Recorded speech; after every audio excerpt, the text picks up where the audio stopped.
드디어 동포들의 염원이었던 재외동포청이 한국 시간 5일 오전 윤 대통령이 참석한 가운데 인천 송도에서 열렸습니다. 이날 윤 대통령은 재외동포청 출범식과 개청 축하 행사에 직접 참석해 적극적인 재외동포 포용 정책을 약속했습니다.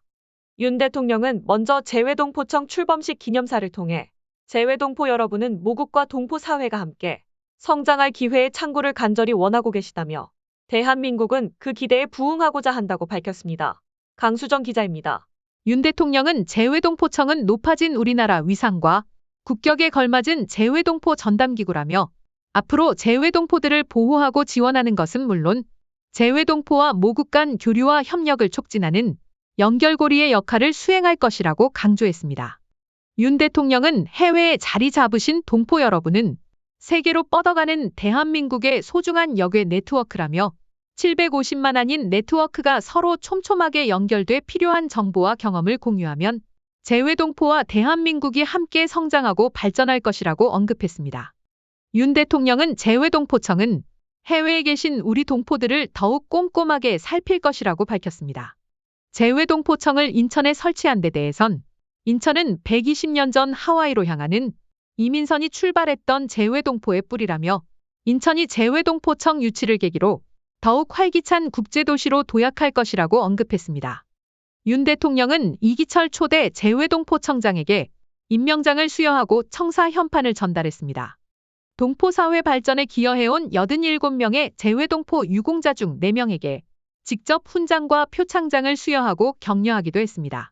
이날 행사에는 국민의힘 김기현 대표, 김태호 국회 외교통일위원장, 유정복 인천시장 등 정관계 주요 인사와 국내외 동포 등 100여 명이 참석했습니다.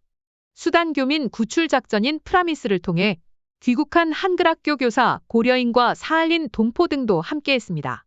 아울러 나라별 한인회장 등 전 세계 각지의 재외동포 600여 명이 비대면 온라인으로 참석했습니다.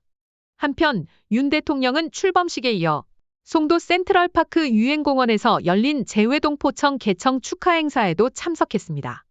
이상 강수정이었습니다. 해외 동포들의 복수 국적 허용 문제를 동포 문제의 첫째로 꼽고 있으나 역대 어느 정권도 그 소망을 이루어지지는 않았습니다. 그런데 현직 국회의장이 이러한 동포들의 현안 문제를 직접 언급해 역대 어느 정권에 비해서 복수 국적 허용 법안 발의를 상정할 가능성 있는 발언을 하고 있어 전망이 밝아지고 있습니다. 다보나 기자가 전해드립니다. 헝가리를 공식 방문 중인 김진표 국회의장이 저출산 상황에 따른 노동력 부족 문제를 해결하기 위해 복수 국적 허용 연령을 낮출 필요가 있다는 입장을 밝혔습니다.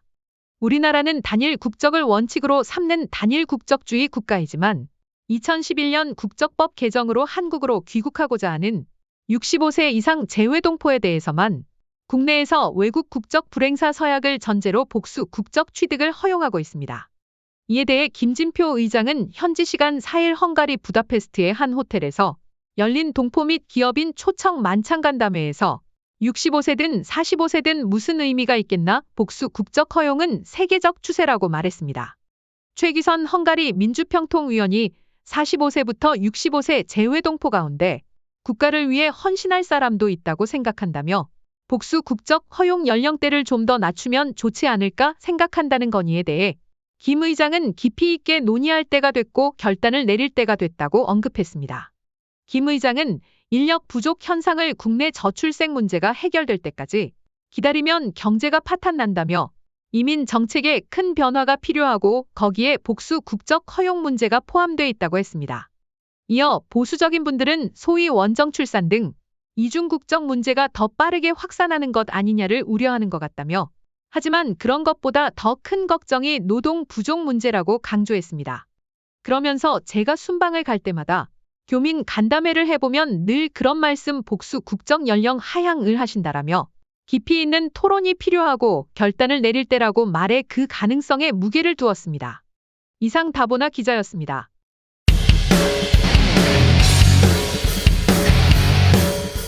국회의원이 일반인과 다른 게 뭔가?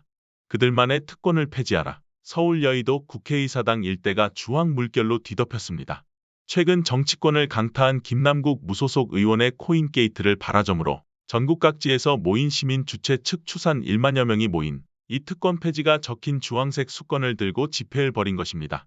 특권 폐지 국민운동본부는 지난 31일 오후 2시 서울 여의도 국회의사당역 인근에서 5.30일 특권 폐지 인간띠 국민행동의 날 집회를 열었습니다.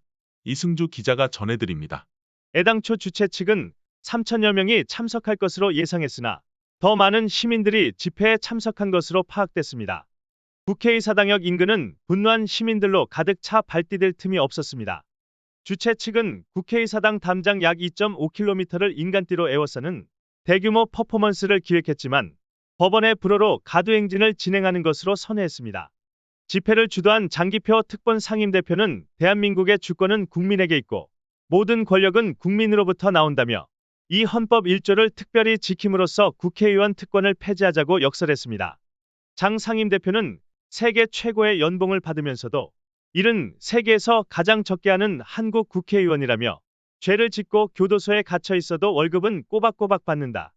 선거는 후원금으로 치르고 선거 비용은 국고에서 환급받아 선거 끝나면 1억 원 이상의 돈을 번다고 비판했습니다.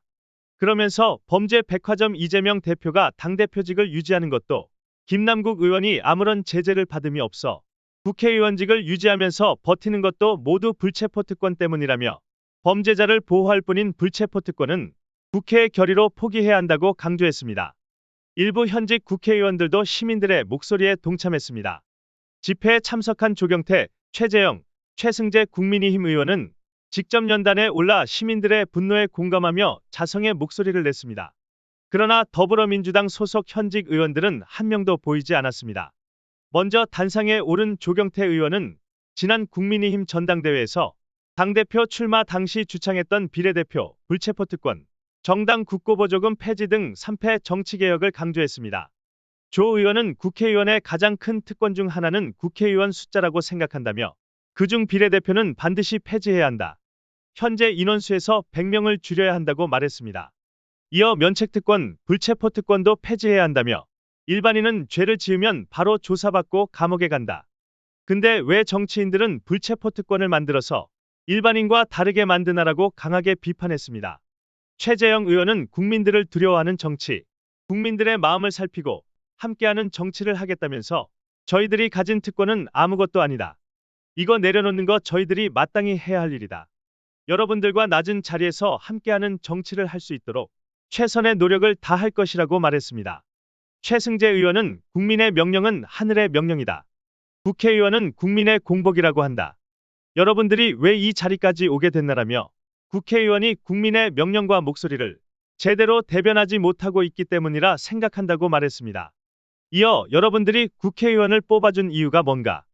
국민을 대신해 열심히 일하라고 뽑아준 것이라며 민심을 위하는 국회가 돼야 한다. 국회에서 가지고 있는 특권을 내려놔야 한다. 국민이 특권이라고 이야기하면 그건 특권인 것이다. 국회의 명령을 내릴 수 있는 건 국민밖에 없다고 생각한다고 밝혔습니다. 이승주였습니다. 우리나라가 세 번째 유엔 안전보장이사회 안보리 진출 여부가 하루 뒤에 결정됩니다. 지난달 27일 유엔에 따르면 유엔 총회는 오는 6월 6일 오전 뉴욕 유엔 본부에서 2024에서 2025년 임기 안보리 비상임이사국 선거를 치릅니다. 내년 1월 임기를 시작할 새 이사국을 뽑는 이번 선거에 우리나라는 아시아 태평양 그룹의 유일 후보로 출사표를 던졌습니다. 아태 지역 1개국, 아프리카 2개국, 중남미 1개국, 동유럽 1개국 등을 대상으로 한 이날 선거에 우리나라와 알제리, 시에라리온, 이상은 아프리카 지역에서 가이아나는 중남미에서 경합 없이 단독 2후보했습니다. 이지훈 기자입니다. 동유럽만 슬로베니아와 벨라루스가 한 자리를 놓고 경쟁을 펼칠 뿐입니다. 이들의 경쟁은 서방과 러시아의 대리전으로 주목받고 있습니다. 우리나라의 내년 안보리 입성은 매우 유력한 것으로 현지에서는 전망하고 있습니다. 지난해 6월 유엔 아태그룹의 인준을 받은 단독 후보여서 당선 마지노선인 128표를 넘길 것이라는 분석이 지배적인 것입니다. 안보리 비상임이사국이 되려면 투표에 참여하는 회원국 3분의 2 이상이 찬성해야 합니다. 현재 투표권을 가진 192개 회원국이 모두 출석한다고 가정하면 최소 128표가 필요한 상황입니다. 우크라이나 전쟁과 미중 갈등, 북핵 문제 등 서방과 중국, 러시아 간 진영 대결이 심화하고 있다는 점은 변수로 꼽히고 있습니다. 북한과 친북 성향 국가들이 우리나라를 지지하지 않을 가능성도 있기 때문입니다. 하지만 지난 1년 반 동아시아 외교부 본부와 주유엔 대표부, 각국 공관을 중심으로 펼친 전방위 선거운동이 열매를 맺을 것이라는 기대가 더 큰 분위기입니다. 황종국 주유엔 대사는 최근 미국과 일본 대사를 관저에 초청해 안보리 진출 시 협력 방안을 논의했습니다. 태평양 도서국들을 비롯한 대륙별 회원국 대사들과도 만나 지지를 당부했습니다. 우리나라가 선출되면 지난 2013년과 2014년에 이어 11년 만에 안보리에 복귀하는 것입니다.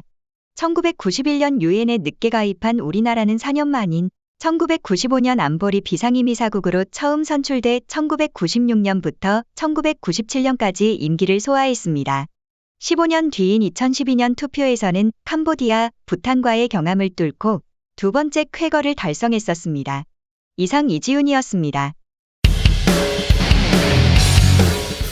지금까지 저희 TV를 시청해주신 여러분 감사합니다. 저희들의 부탁은 구독과 좋아요 버튼을 꾹 눌러주시면 저희들에게 큰 힘이 되어주신다는 것 잘 아시겠지요? 감사드립니다. 안녕히 계세요.